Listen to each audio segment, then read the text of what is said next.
Assalamualaikum warahmatullahi wabarakatuh. Di sini kami dari kelompok 9 yang beranggotakan saya sendiri Safa Tasya Kamila Listi dan teman saya Diki Cahyadi Eko Putra. Di sini kami akan mempresentasikan materi tentang teologi Fazlur Rahman.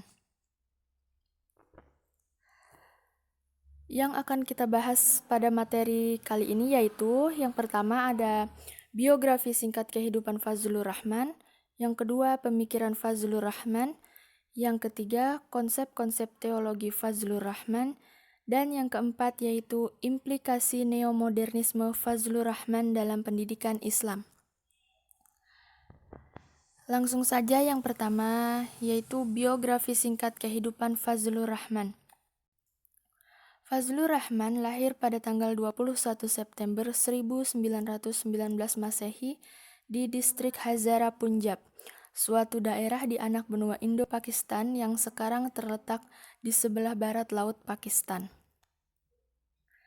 Ia dibesarkan dalam suatu keluarga dengan tradisi keagamaan mazhab Hanafi yang cukup kuat. Ayahnya bernama Maulana Shihab ad-Din, seorang ulama tradisional kenamaan lulusan Dar al-Ulum Deoban.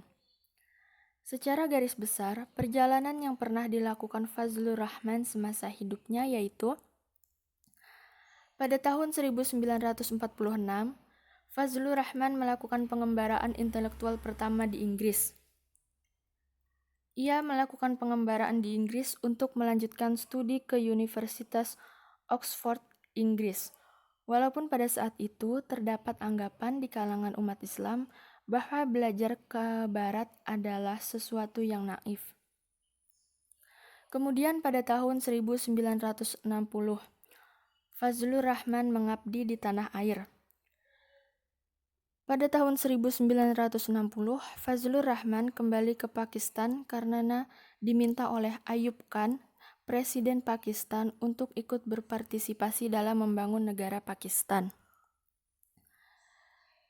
Kemudian pada tahun 1987, Fazlur Rahman melakukan pengembaraan intelektual kedua di Amerika Serikat. Fazlur Rahman melakukan pengembaraan intelektual kedua di Amerika Serikat karena ia menyadari bahwa gagasan-gagasan yang ditawarkannya di Pakistan tidak pernah menemukan lahan yang subur. Itulah yang membuat Fazlur Rahman melakukan pengembaraan intelektual kedua di Amerika Serikat. Selanjutnya yaitu pemikiran Fazlur Rahman. Di antara pemikiran Fazlur Rahman yaitu yang pertama, ia menegaskan bahwa Al-Quran bukanlah suatu karya misterius atau karya sulit yang memerlukan manusia berlatih secara teknis untuk memahami dan menafsirkan perintah-perintahnya. Yang kedua, seseorang harus mempelajari Al-Quran dalam ordo historis untuk mengapresiasikan tema-tema dan gagasan-gagasannya. Yang keempat, seseorang harus mengkajikan dalam konteks latar belakang sosial historisnya. Hal ini tidak hanya berlaku untuk ayat-ayatnya secara individual, tapi juga untuk Al-Quran secara keseluruhan.